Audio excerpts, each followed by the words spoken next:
Welcome back to my channel. If you've enjoyed watching one or two of my videos, don't forget to hit that subscribe button now. By subscribing, you'll stay updated whenever we upload a new video, so you won't miss out on any exciting content. As the sun began to set, the villagers of a small village were busy harvesting their crops in the fields. They waved their rakes, working diligently. One of the farmers, wiping sweat from his forehead, called out to his son.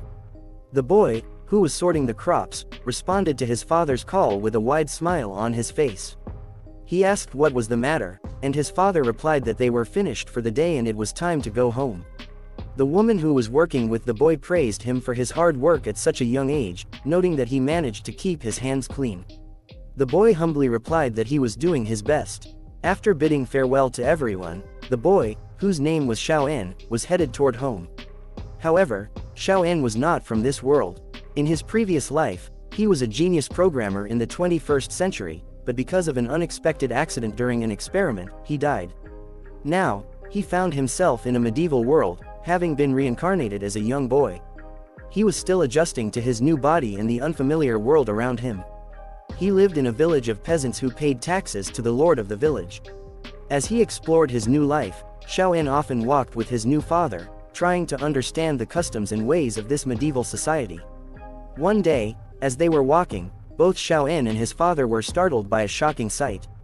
They looked up to see a massive mechanism falling from the sky, resembling a hemisphere. It was hurtling towards the earth at great speed. Realizing the impending danger, Xiao-en's father rushed to protect his son, shielding him from harm. Miraculously, the huge hemisphere flew past the village, continuing its trajectory towards the mountains. Upon impact with the ground, it exploded, causing a massive blast. The villagers, distraught and unsure of what to do, witnessed something incredible. They realized that the danger had passed and cautiously approached the scene of the explosion. Meanwhile, Xiao-en couldn't tear his eyes away from the sight. The darkness of the night descended upon the village, and smoke billowed from the chimney of a small hut where our hero lived with his father. Inside, they sat at the table, replenishing their strength with a meal after a long and eventful day. During dinner, Xiao-en's father warned him not to go near the mountain until the Lord returned.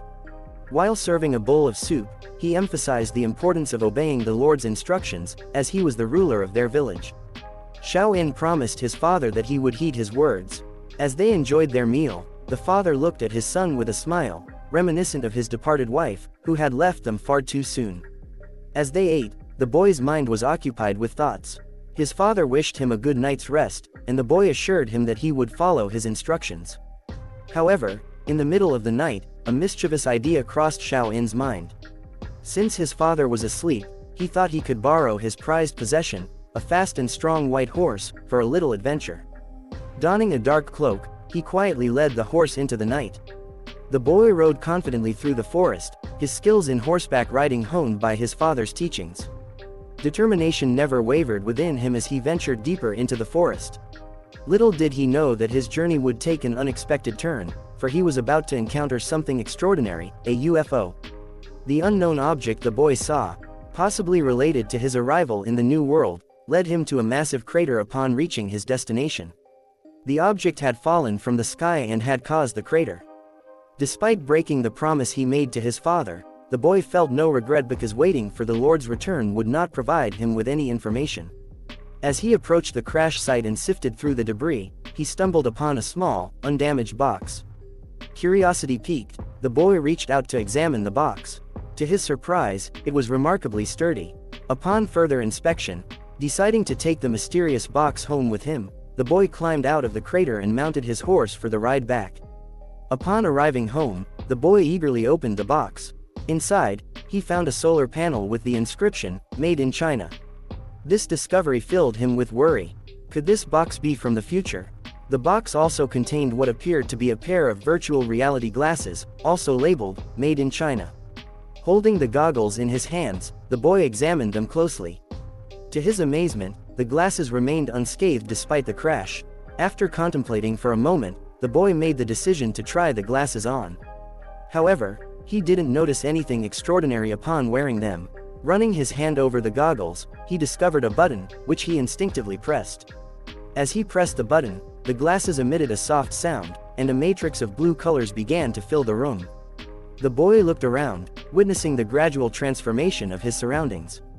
He found himself standing in the midst of a projected environment, and to his astonishment, a figure began to materialize from a nearby mechanism. The figure turned out to be a girl, seated on a broomstick, hovering in the air. She greeted the boy, explaining that the entire place was a lobby within a multifunctional learning machine. The girl revealed herself as an artificial intelligence system named Alice. She informed the boy that they were in a futuristic learning device, far beyond the virtual spaces of the 21st century. The boy's mind raced with disbelief as he tried to comprehend the nature of this place in the girl's presence. Could this be a virtual realm? The girl elucidated that they were indeed in a learning machine's lobby and that she could assist him in acquiring various skills and enhance his physical and mental abilities. After showcasing the extensive list of skills she could impart, Alice asked the boy to choose what he wanted to learn, emphasizing her capacity to facilitate his learning journey. Greeted with a smile, the boy greeted Alice once again and pondered the possibilities within this extraordinary educational experience. The guy was astounded by the multitude of skills and abundant resources at his disposal. Admiringly, he gazed at Alice as she presented an extensive array of abilities, feeling almost as if he had stumbled upon a cheat sheet. Among the proposed skills, the guy noticed chemistry and math but hesitated to select them, uncertain of their future relevance. As he continued browsing, with some hesitation, he approached the system window to choose this skill. Alice warned him that it was a third-level gardening skill, requiring a solid foundation in the science of gardening. The boy found himself puzzled, questioning if there were additional requirements. Expressing his time constraints, he inquired if there was a way to learn the skill instantly. Alice informed him that the skill could only be acquired if he already possessed the basics of gardening. The guy assured her that wouldn't be a problem since he had extensive experience in the field. Alice agreed with his decision, expressing hope for his success, and initiated the skill activation process. The boy felt overjoyed at the prospect of becoming a farmer and living a peaceful routine life. However, his excitement was short-lived as an error occurred within the system, indicating that the selected data had been lost. Tense and frustrated, the guy began to realize that it wouldn't be as easy as he had hoped. Pointing at the system window, he sought an explanation from Alice regarding the meaning of the error and why the skill was unavailable to him. Alice speculated that it might be a data error of some kind and suggested he choose something else. Reluctantly, the guy agreed to select basic math, but once again, the system responded with the loss of data. The same outcome repeated when he attempted to choose basic chemistry and basic combat skills. Overwhelmed and perplexed, the guy grabbed his head, feeling hopeless about what he could even learn. Sensing his distress, Alice asked for his patience while the system conducted a search. After the search concluded, they discovered that the guy had access to all the protected data. With this revelation, the system offered a choice between two skills, Chinese chess and stretching. Furious and adamantly opposed, the guy declared that he wouldn't waste his time learning these seemingly useless skills. However, 10 hours later, the guy and Alice found themselves finishing yet another game of Chinese chess. The sound of checkers hitting the board reverberated in the space around them. The game had been intense, but the guy managed to checkmate Alice. Applauding him, Alice congratulated his successful acquisition of basic Chinese chess skills and proposed continuing his training to the intermediate level. Smiling, the guy agreed, thoroughly enjoying the games with Alice. Suddenly, the smile vanished from the guy's face, replaced by a worried expression. Deep in thought, he remembered something crucial. Alice presented him with the scoreboard, indicating the current time. Surprised, the guy realized that he had been immersed in this learning experience for 10 hours, and it was already morning. Anxious to return home, he fumbled with the matrix, searching for an exit and urgently inquired about its location from Alice. Attempting to calm him down, Alice explained that the multifunctional learning machine had a passive learning function, alleviating his concerns about the passage of time outside. The guy looked at Alice in astonishment, his mind swirling with questions about what passive learning truly entailed. Alice proceeded to explain the functionality of the passive learning function, which alters the time ratio between the real and virtual worlds. It can either slow down or speed up time in the virtual world. Theoretically, the time ratio can even be changed to infinity. She presented two system windows, one depicting the real world and the other representing the current state within the learning machine. Alice clarified that time would pass much faster in the virtual world compared to the real world. Although the guy had spent 10 hours in the machine, it was still early morning in reality. Curious if he could adjust the time ratio himself, the guy inquired about the possibility. Alice assured him that he could adjust the ratio indefinitely. This news delighted the guy since he could extend his stay in the machine and acquire more skills. He requested Alice to set the ratio from 1 to 1,000, after which they could engage in another game of Chinese chess. However, Alice approached the guy and expressed concern about such a significant ratio change. She warned him that altering the time ratio too drastically could put immense stress on his body and brain, potentially leading to serious damage, including brain explosion, confusion paralysis, and blood clots in his blood vessels. Startled by the potential consequences, the guy's face turned pale. He reassured Alice that he didn't need such extreme measures and asked her to find a suitable ratio instead. Alice flew closer to the guy and began feeling his cheeks, causing the kid to become nervous and recoil, questioning Alice's actions. Alice crouched down and explained that she was scanning him. The guy asked if it was indeed called scanning, to which Alice playfully replied that his body was perfectly fine and capable of handling a ratio change of 1 to 2. Calming down, the guy requested Alice to adjust the ratio while he went to sleep, as he needed to conserve his strength for his daytime work. Alice assured him not to worry, explaining that when he connected to the system, his body entered a deep sleep and recovery state. After setting up the time ratio, Alice showed the guy the system window displaying the skill of stretching and advised him to begin learning the introductory stage of the skill. She explained that this skill would enhance his physical performance and stimulate intensive brain development. However, the guy wasn't particularly enthusiastic about choosing this skill, envisioning himself exercising at the stadium. He asked Alice not to study this skill. Seeing his hesitation, Alice smirked and questioned his decision, teasingly suggesting that after the first lesson, he would be able to customize the 1 to 3 ratio and even further. Eager to explore these possibilities, the guy quickly agreed and promised to learn everything. Alice initiated the transformation and appeared before the guy in her teacher's uniform. Pleased by his enthusiasm, she proposed starting the skill learning immediately. Surprisingly, Alice playfully slapped the guy's backside with a pointer, causing him to exclaim in shock, questioning her actions and the change of clothes. Alice explained that they were beginning the first section of the introductory stretching course. The car reverberated with the sounds of exertion as Alice encouraged the boy to push himself harder. After completing the workout, his hands trembling, the guy placed the virtual reality goggles on the table and let out a scream across the room. He couldn't comprehend this extraordinary skill and his entire body ached. Struggling to hold onto the chair with his left hand and supporting his back with his right hand, the guy recollected his school exercise routine and realized that stretching was nothing like what he had experienced. Gripping the chair leg with one hand, he contemplated that if this skill could unlock a person's inner potential, it should also aid in recovering the body after exertion. To warm up his body, the guy attempted various poses like the warrior pose and the wheel pose. As he continued with the warm-up, he exclaimed in awe that it was truly a miracle. His body pain vanished. However, after a short while, his body became drenched in sweat, and he started to feel short of breath. His blood pressure spiked. At that moment, the boy's father approached the room and knocked on the door, proud that his son had grown up and was taking responsibility by closing doors. He called out to the kid, reminding him that it was time to get up and go to work. Startled by his father's shouts, the boy woke up, lying on the bed and barely conscious. With his hand on his head, he remained there as his father entered the room and inquired about his well-being. The boy, still holding his head, responded that he was extremely tired and wanted to sleep. After checking that his son had no fever, the father left him alone, urging him to gather his strength as he himself had to work in the fields. After lying down for a while, the boy decided to get up, unable to fathom what was wrong with him. His body had seemingly recovered, so why was he still so fatigued, and why did his head spin? While pondering his condition, his gaze fell upon the box, prompting him to seek answers from Alice. Putting on his glasses, the guy re-entered the matrix, where he spotted Alice flying on a broomstick, greeting him. She commended him for his dedication to training even outside the virtual world, waving her arms in approval. Puzzled, the guy wondered how Alice was aware of his training. Alice opened the system windows in front of her and explained that most of the information was lost, but she collected data from the outside world. The guy turned pale, clutching his heart, and questioned whether Alice truly saw everything he did.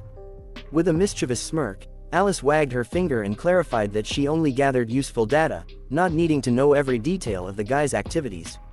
Her words stung the boy. Flying closer to him, Alice began examining his body, which displayed unusual characteristics for this world. She suggested that the guy become a cultivator, a process that involves utilizing challenging conditions to develop the body and achieve personal goals. Thrilled at the prospect, the guy confirmed if he was suitable for the role of a persistent cultivator. Curious about his constant sleepiness after light stretching exercises, the guy inquired.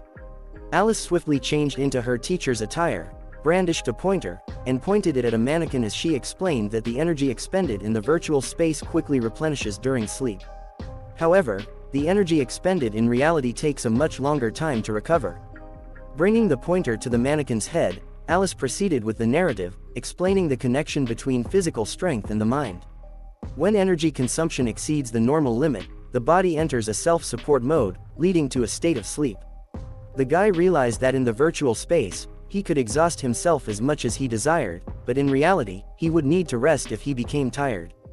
Alice tapped the guy's head gently with the pointer, reminding him that he had overlooked the passive training method. By training his body in the virtual space, he could enhance his physical strength in the real world. The boy rubbed the spot where Alice had tapped his head and expressed his previous belief that the method was entirely useless in reality.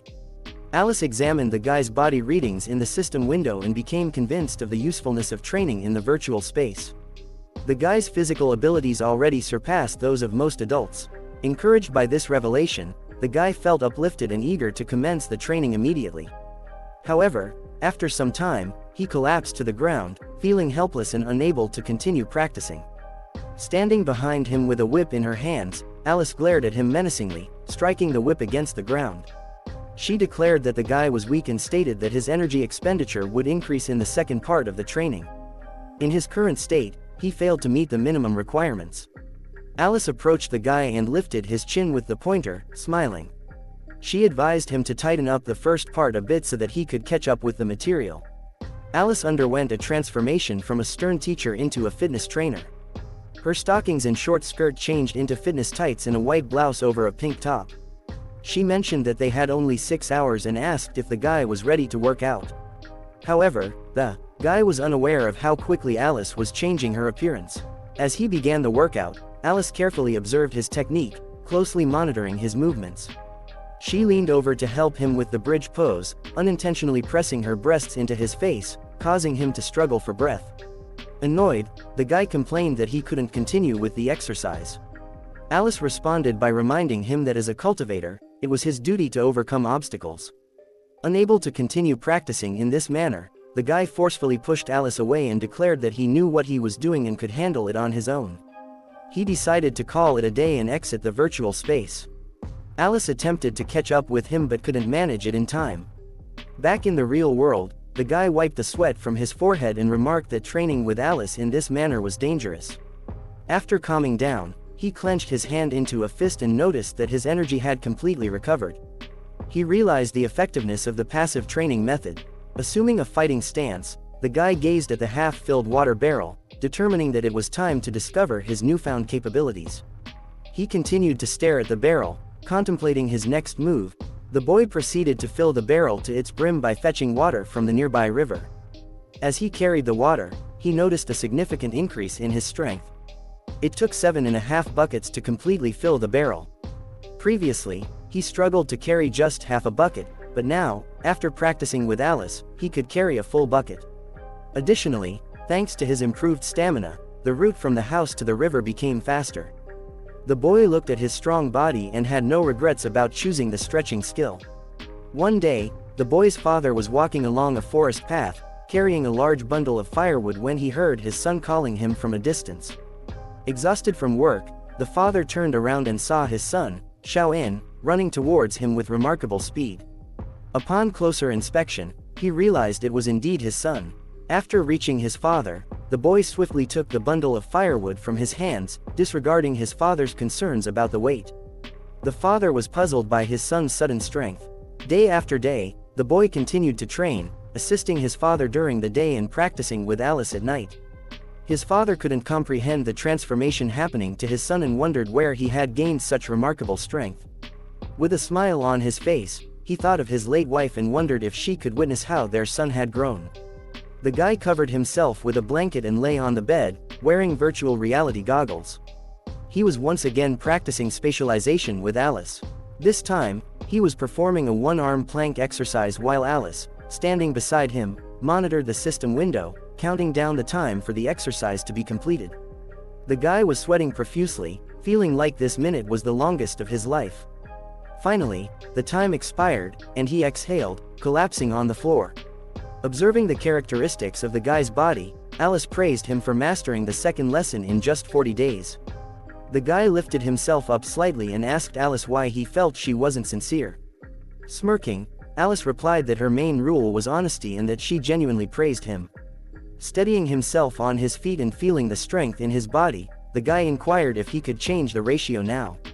Alice requested a moment to readjust the ratio. The guy closed his eyes, waiting for the result. Once the reconfiguration was complete, the system set the ratio to 1:1. Upon hearing this, the guy waved his hand, and a bright light emanated from him. Confused by his action, Alice assumed he was trying to remove the setting. The guy asked why he didn't feel any change when he altered the ratio. Pointing to the system window, Alice explained that due to his extensive training, he had developed the capacity to endure without feeling the immediate effects. However, if he desired to feel something, she could arrange it. Trembling, the guy requested Alice not to arrange anything. Alice smiled, acknowledging the guy's recent progress, and suggested teaching him a new skill. Intrigued, the guy expanded the skill system window, and Alice directed his attention to the skill of firewood harvesting. The guy remained unfazed by the suggestion as Alice began designing an axe. Alice informed the guy that she had allocated time to gather information and create a preliminary database. After analyzing the guy's abilities, she developed a suitable skill. Asking the guy to pick up the axe, he gripped it firmly with both hands. Upon examining the axe, he noticed that it was different from the usual ones he had encountered in his training inventory. Alice deemed the axe to be favorable and projected it for him. The guy felt disappointed, as he had expected to engage in battles rather than chopping wood. However, Alice proceeded to project a new prop, which turned out to be a log. Determined, the guy tightly held onto the axe and prepared himself for training.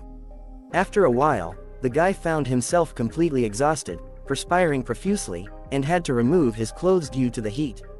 He inquired about Alice's condition, and she admitted to being exhausted as well. However, she explained that training in such conditions was more effective. Struggling to catch his breath, the guy expressed his fatigue, exclaiming that he couldn't continue chopping wood. Both the guy and Alice stood amidst a vast pile of logs, with Alice counting a total of 765 logs. Overwhelmed, the guy dropped the axe and collapsed onto the floor, exclaiming that he had been chopping wood for 12 hours and had never felt so tired before, not even after running 10 kilometers. Alice reassured him not to be disheartened, as he possessed extraordinary stamina. She even admitted that she could barely keep up with him now. Alice proceeded to check the energy in the guy's body, and he felt an overwhelming surge of power coursing through him, making his body feel incredibly light. Alice reminded him that he was currently in a dream state, where muscle pain might not be a concern in the real world. Meanwhile, the guy sat on his bed in the real world, deep in thought. Suddenly, a fly entered his field of vision, causing his pupils to narrow. With heightened reactions, he caught his breath and observed the fly intently. In an instant, he snatched the fly with his fingers, realizing that not only had his strength increased, but his reflexes had also sharpened. Stepping outside, the guy spotted his father chopping wood. The father noticed his son's presence and questioned why he was up so early. He then suggested that the boy go and have breakfast. However, the boy remained fixated on the firewood, expressing his desire not to go to the field that day. The father, acknowledging his son's determination, stacked the logs and granted him permission to rest. Yet, the boy took an axe in his hands and informed his father of his intention to chop firewood for sale to the knight's estate, which was known to be a buyer. The father, taken aback, remarked that chopping wood required strength, doubting his son's ability to handle the task. Unfazed, the boy disregarded his father's concerns, gripping the axe and focusing on a log. Swinging the axe, he effortlessly split the log in two. The boy continued, chopping wood, leaving the father astounded. Overwhelmed with joy, the father couldn't believe that his little boy had grown up and become so strong. Entranced by his son's wood-chopping prowess, the father wholeheartedly embraced the realization that Xiaoan had indeed matured. The boy persisted in chopping wood, and as Joey's aunt entered their yard, she questioned why he was doing it alone and not with his father. Greeting his aunt, the boy explained that he wished to chop wood for sale, as his father had already gone to the field. Auntie approached the boy and placed a basket of food on a stump. She mentioned that she had cooked a lot and suggested that the boy eat with his father, emphasizing that he needed it for his growth. The boy smiled at his aunt, aware that she often used food as an excuse to see his father. He noticed his aunt's sad expression, knowing that his father always avoided her. Auntie remembered that she wanted to ask the boy's father to borrow a horse to go to the manor. She requested the boy to convey her request to his father. While eating the food Auntie brought, the boy asked her if she had recently been to the manor. Auntie smiled and replied that her brother had returned and wanted to take some students there, including 3 young boys from the village who wished to accompany her. The boy was delighted to hear that his uncle Vanel was back and began asking Auntie about his blacksmithing training. Auntie mentioned that it went well and that Uncle Vanel had opened his own blacksmith shop on the estate. The boy started to consider the idea of becoming his uncle's apprentice, thinking that in addition to being a knight, being a top-tier blacksmith was a prestigious position. He shouted enthusiastically that he wanted to become Uncle Vanel's apprentice too.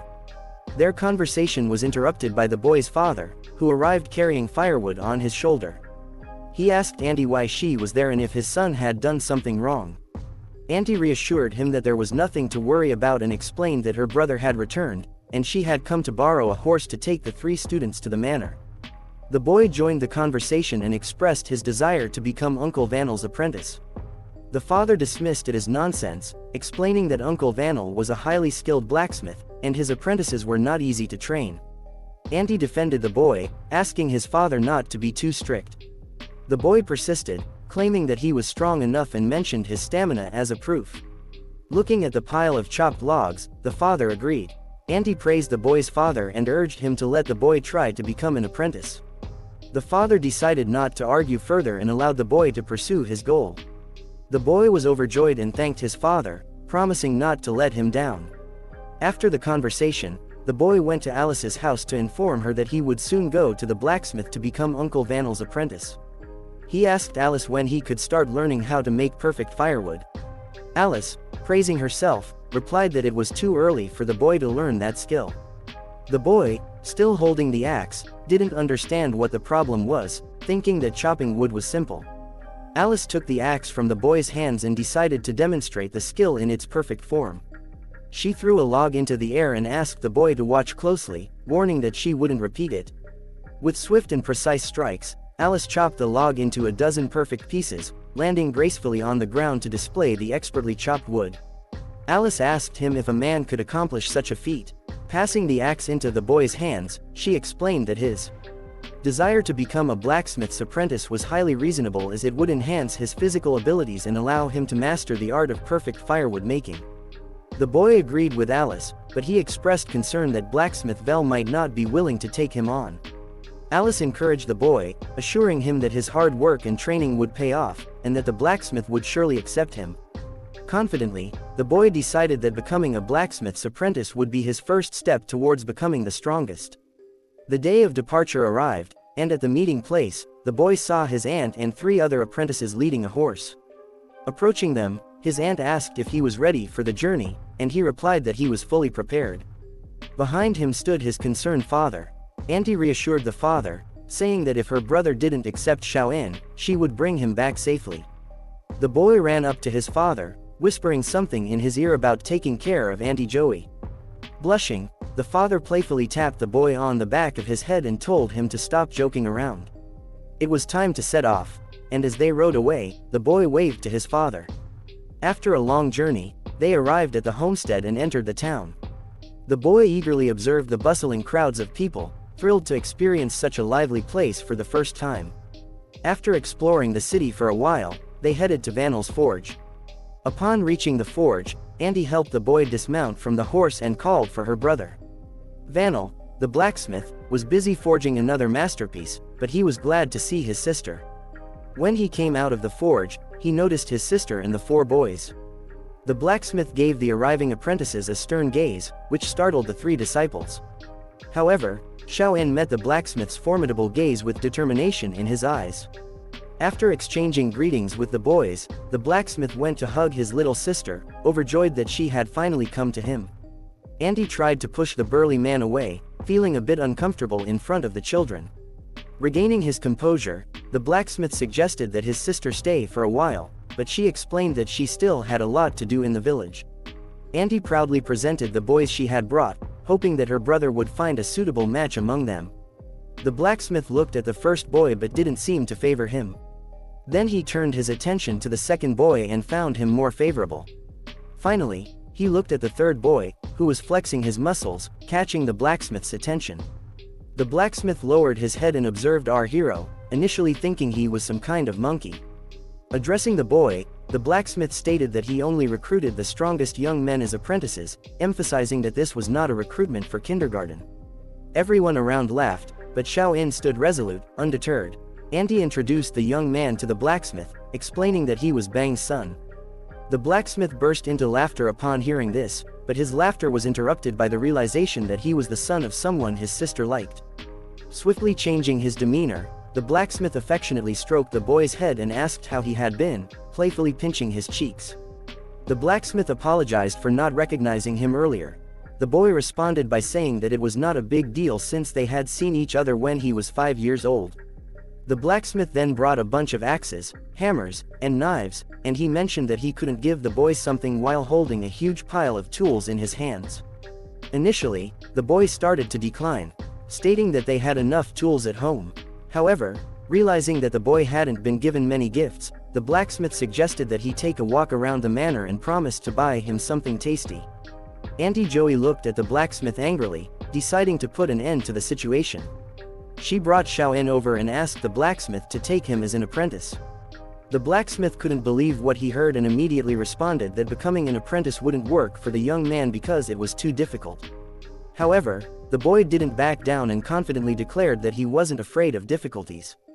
Crouching down to the boy's level, the blacksmith began explaining that he was still too young and wouldn't be strong enough for blacksmithing. Despite the blacksmith's concerns, the boy continued to insist and expressed his desire to give it a try. Looking at his sister, the blacksmith had to agree. He praised the young boy for his persistence and called everyone to follow him. At the forge, many people had gathered and were discussing the blacksmith's new apprentices. The blacksmith shouted loudly, and a red-haired boy came running in. The blacksmith introduced him as his first apprentice, and then asked him to demonstrate his skills. The first apprentice took the axe in his hand and skillfully chopped a log into 2 pieces, impressing everyone around. The blacksmith explained to the boys that chopping wood required not only strength but also technique, emphasizing the need for practice to reach that level. 3 of the candidates became nervous, believing it was too difficult. However, Xiao-in remained undeterred and volunteered to give it a try. The blacksmith agreed, and one by one, each of the boys attempted to swing the axe and hit the log. The first boy struggled to split the log even halfway, disappointing the blacksmith. The second boy, whom the blacksmith favored, also failed to hit the log. Finally, the third boy, who was in good physical shape, came forward to try. After striking a few poses to show off his muscles, he attempted to hit the log. The guy successfully managed to split the log almost evenly, although the blacksmith felt a little disappointed because he had hoped for a perfect split. Sighing, the blacksmith concluded that there would be no new apprentices that year and called his sister. He asked her to take the boys to the market and buy something if they liked it. Auntie, holding Xiao-in by the shoulders, agreed. Xiao-in shouted at the top of his voice, expressing his desire to try chopping wood. The blacksmith approached the boy and patted him on the head, stating that he was too young and wouldn't be able to lift the axe. However, the boy confidently replied that he could. The blacksmith decided to give him a chance and handed him a small axe, cautioning him not to hurt himself. With gratitude, the boy held the axe and thanked the blacksmith for the opportunity. Approaching the log, he prepared to strike, looking at it with determination. He recalled his training in space and in houses, remembering the initial techniques he had learned for cutting firewood. With a powerful swing, he successfully chopped the log into 2 perfect pieces. The boy felt a bit embarrassed and asked the blacksmith how good his strike was. To his astonishment, the blacksmith was shocked by the boy's accomplishment. The log the boy had chopped was usually used in shield making and not everyone could chop it with such ease.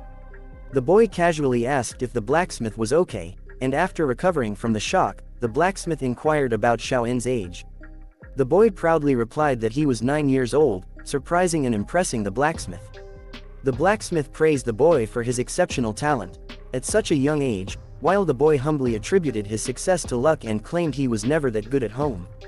The blacksmith asked his sister to inform Bennu that her son was a natural-born blacksmith, and he would make sure to teach him everything he knew. Andy was delighted by her brother's words and happily agreed to pass on the message. 3 months passed, and Xiao'in was accepted as a blacksmith's apprentice.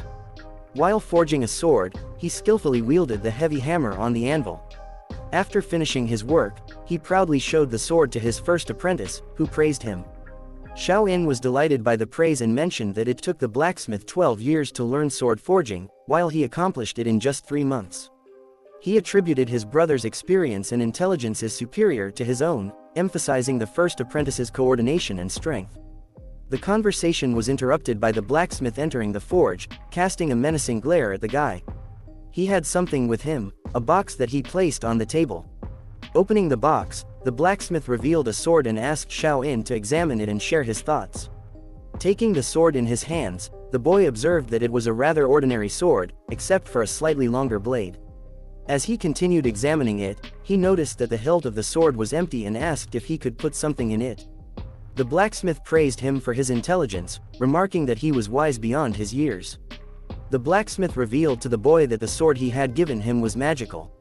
It had been a gift from the blacksmith's teacher before his passing. The boy found it hard to believe that magic existed in their world. The blacksmith anticipated the boy's surprise, as he himself had encountered a wizard only once despite seeing many knights and warriors. The blacksmith's teacher had been a renowned blacksmith who had a close friendship with a wizard. Together, they had created numerous magical tools that brought them fame throughout the kingdom. Inside the box, there were 3 unknown balls called magic cores, which were extracted from monsters' bodies. The blacksmith proceeded to insert the core into the sword's hilt, explaining that it would unleash the sword's power. He handed the sword to the boy, who decided to test it by swinging it through the air a few times. To his disappointment, nothing happened. The boy asked the blacksmith what he was doing wrong. In response, the blacksmith revealed that the sword had been broken for a long time. After his predecessor's death, a grimoire was left behind, describing the process of creating magical tools. Unfortunately, nobody had been able to understand it. The blacksmith's teacher had instructed him to pass it on to his most promising student. The grimoire was also in a box, and the blacksmith expressed his trust in the boy, wanting to give him the treasure box in hopes that he would unlock its secrets. The boy retreated to Alice's space with the box, laying out its contents in front of him. He pondered over the items and examined the grimoire. Despite multiple inspections, it appeared to be an ordinary piece of iron. However, upon closer examination, the boy noticed inscriptions on the grimoire. As he continued to study it, more and more inscriptions became visible. The boy realized that Teacher Vanel had been right. Alice approached the boy and questioned why he was using so much spiritual power. The boy asked Alice about spiritual power, and she explained that it allows one to surpass the limits of the body. Spiritual power can be activated after reaching the 2nd level of stretching, and the boy had awakened it prematurely, which might cause a temporary headache. The boy asked Alice if she could decipher the text on the grimoire. Alice informed him that the grimoire was one of the 4 plates that contained knowledge about manipulating energy. Perplexed, the boy asked why it was necessary. Alice admitted she didn't know. The boy then speculated if Alice had accidentally copied Vel's data, as she was behaving similarly. Fortunately, Alice was able to translate the inscriptions. The first plate stated that training should start from the 5th. The boy questioned if Alice was certain and expressed his confusion. Alice suggested touching the plate, but the boy hesitated, feeling it might be better not to. Nonetheless, when he touched it, a tremendous amount of energy was released, and he found himself surrounded by nothingness, with 4 shining magic circles before him. In a state of fear, the boy called out to Alice for assistance. A towering figure of a wizard materialized before him. The wizard inquired if the boy was the chosen one, but the boy was perplexed as to what kind of chosen one the wizard was referring to. Seeking clarification, the boy began to question the identity of the wizard and their current location. Amused, the wizard reassured the boy and disclosed that he was the creator of the grimoire. The place they found themselves in was the subspace, which the wizard had crafted. The boy felt elated, realizing that the wizard before him was the same one teacher Vanel had spoken about. The wizard, stroking his beard, reminisced about the olden days when he lived 2 or 3 centuries ago. He revealed to the boy that only a fragment of his soul remained within the grimoire, communicating with him. If only a fragment of the wizard's soul was conversing with the boy, then it meant that the wizard's physical body had returned to its origins. The boy felt disheartened, assuming that wizards had exceptionally long lifespans. However, the wizard explained that a wizard's lifespan correlated with their strength. Even as a mid-level wizard, he had lived for 200 years. The boy, initially dispirited, found solace in the knowledge that true wizards were rare, akin to phoenix feathers or unicorn horns. Among thousands of individuals, only one would possess the ability for magic, and most who possessed the ability remained at the elementary level. The wizard urged the boy not to be disheartened, emphasizing that by entering the subspace and meeting him, the boy had already demonstrated wizard-like potential. Excitement surged within the boy as he expressed his desire to become a wizard, yearning for a longer life. This notion surprised the wizard, as it was the first time he had encountered such a request. Unbeknownst to the boy, there were further revelations awaiting him. The wizard began to enlighten the boy, causing him to emit a radiant green aura. The boy beheld a grand palace, witnessing the king humbly bowing before the wizard. Even at the entry level, one could earn the respect of the king, highlighting the rarity and immense power of wizards. Entire armies revered wizards, who frequently participated in wars. If one side possessed a wizard, victory was almost certain, as warriors were ill-equipped to combat them. The boy, captivated by the narrative, grasped the significance of wizards. The wizard elucidated the privileges bestowed upon wizards when they defended the kingdom and led the lad into the library, showcasing resources in a realm where he could immerse himself in the study of magic. As the boy departed from the library, his gaze fell upon a majestic wizard's tower. Curiosity prompted him to question the wizard about the worthiness of striving for such a goal. Encouraged by what he had witnessed and learned, the boy resolved to pursue magic. He implored the wizard to become his teacher, but the wizard began to fade away, signaling the impending end of his soul fragment's time. Fading, the wizard managed to convey to the boy that the grimoire was merely a vision, but the knowledge he had acquired should suffice. The boy cried out, pleading for the wizard not to depart. After the wizard vanished, the boy heard Alice's voice, as she roused him from his slumber. He awoke, finding himself cradled in Alice's arms. Concerned, Alice inquired about his well-being. The boy replied that he was fine and gently pushed Alice away, asking her not to hold him so tightly. He proceeded to recount what had happened to him when he touched the leaf. Upon hearing his explanation, Alice realized why he had fainted.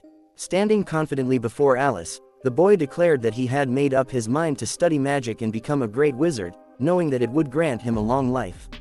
Confused, Alice looked at him, and the boy responded by saying that he wanted to learn the ways of magic. However, he became tense and sighed when Alice asked if he had even learned how to study magic. Alice then laid out the grimoire, which she had analyzed while the boy was unconscious. She explained that she was able to reproduce the grimoire in the space based on his memories. The boy blushed and asked if Alice could truly see everything he sees.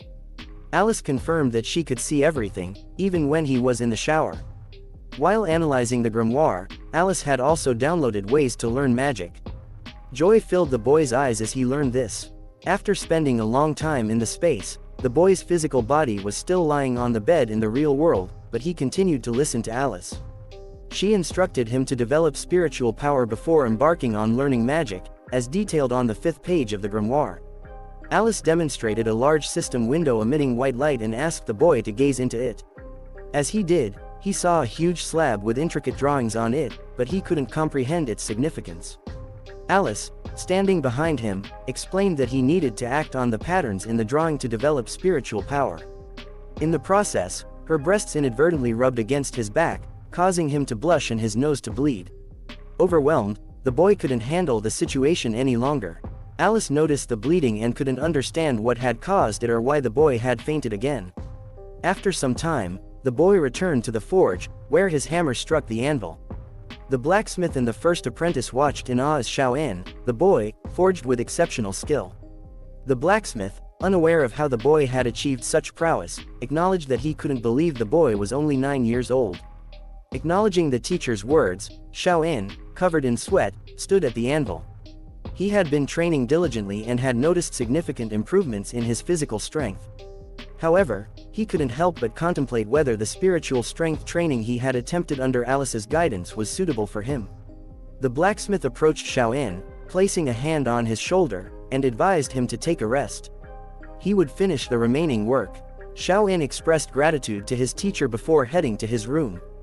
He acknowledged that there were certain things he would never know. Putting on his glasses, he jumped onto his bed and engaged with the learning system. He only needed 3 hours of sleep to fully recover. Upon logging in, he approached the slab with the drawing. Alice noticed that he had arrived early that day. Xiao-in gazed at the drawing on the slab and declared that he would always come early from now on to have more practice time. Alice inquired if he was feeling okay since he hadn't reached 60% last time. Xiao-in continued to stare intently at the drawing, expressing his frustration that his training wasn't yielding results and his desire to train more.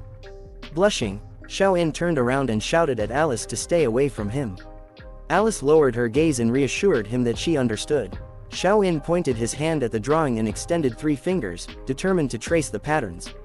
After a while, he cried out in pain, completely exhausted. Alice praised him for his diligence as the drawing on the stove began to emit a blue glow, indicating his success. Alice hugged Xiao-in tightly, expressing her lack of surprise at his achievement. However, Xiao-in's nose started bleeding again. Both Alice and Xiao-in watched as the pattern on the slab transformed into something else, revealing the second level. Alice was overjoyed, while Xiao-in struggled to remain on his feet due to exhaustion. He feared what would come next. After a while, a naked Xiao-in, drenched in sweat, was bleeding and fatigued.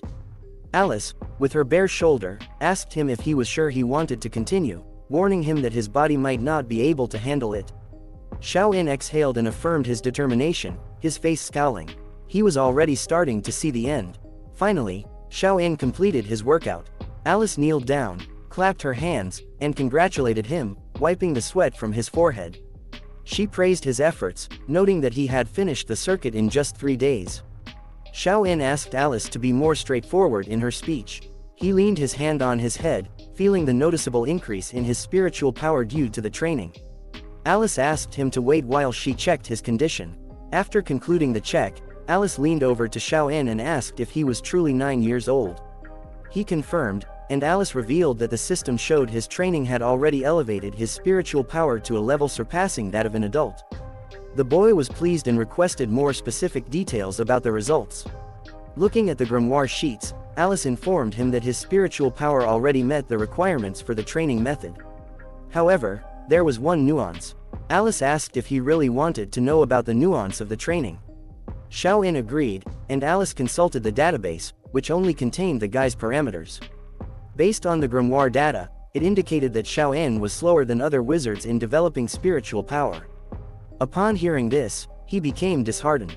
Alice urged him not to lose hope and shook him by the shoulders, trying to bring him back to his senses. In that moment, the guy suddenly grabbed Alice's hands. She inquired about what was bothering him. The guy remembered that Alice had the ability to alter the time ratio as her body grew stronger. Alice reluctantly confirmed his statement. Xiao-in began suggesting various ratio options, such as 10-to-1 and even 50-to-1, but Alice declined, stating that the initial stretching level had to be fully completed without any shortcuts.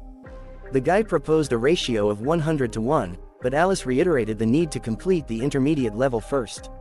The guy realized that he still had hope with Alice in the passive learning method, making time less of a concern. 2 months had passed, and Xiao-in diligently trained his body during this time. The guy started entering the space and completed the 4th lesson of the first part. Upon fully entering the space, he was greeted by the festive explosions of holiday clappers. Alice sneaked up behind him, seizing him by the shoulders, and congratulated him on reaching this point. Now he could adjust the ratio to 8-to-1. Alice brought her lips close to Xiao-in's ear, causing him to blush, as she whispered that he had been practicing outside all this time, completely forgetting about her. The guy clutched his heart and pulled Alice away, asking her to calm down and start the 5th period. He wanted to adjust to the 10-to-1 ratio as soon as possible. However, Alice was displeased as the guy had neglected spiritual power training. She projected the guy's broken sword and explained that she had analyzed it again, realizing something.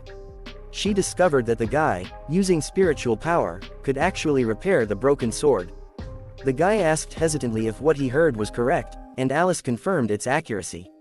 However, she mentioned that the sword required at least 200 units of spiritual power for the repair. Running her finger over the guy's face, Alice estimated that he only had around something units of spiritual power. The guy's face contorted with concern. Alice informed him that if he practiced 50 hours a day, he would be able to forge the sword in a couple of months. Upon hearing this, the guy attempted to flee, but Alice grabbed him by the collar and refused to let him go. Despite his initial resistance, the boy looked at Alice with confidence and agreed to the training. The guy continued training alone in space when Alice approached him, commending him for increasing his training speed. However, Alice's body began shimmering, causing the guy to become anxious about her well-being. He couldn't comprehend what was happening to Alice. As Alice's shimmering intensified, she fell on top of the guy, knocking him off his feet. With a fixed gaze, Alice looked at the guy, initiating a prolonged exchange of glances. Suddenly, with a seductive voice, Alice unexpectedly beckoned the boy, addressing him as Master, conveying a clear desire for something. Thank you so much for watching. If you enjoyed this video, don't forget to give it a thumbs up and hit the subscribe button for more content. Feel free to leave a comment down below sharing your thoughts or suggestions. If you want to stay updated on all our latest uploads, click the notification bell icon. And hey, why not check out some of our other videos popping up on the screen right now? If you'd like to support the channel, you can do so by liking, sharing, and subscribing. It really means a lot. Peace.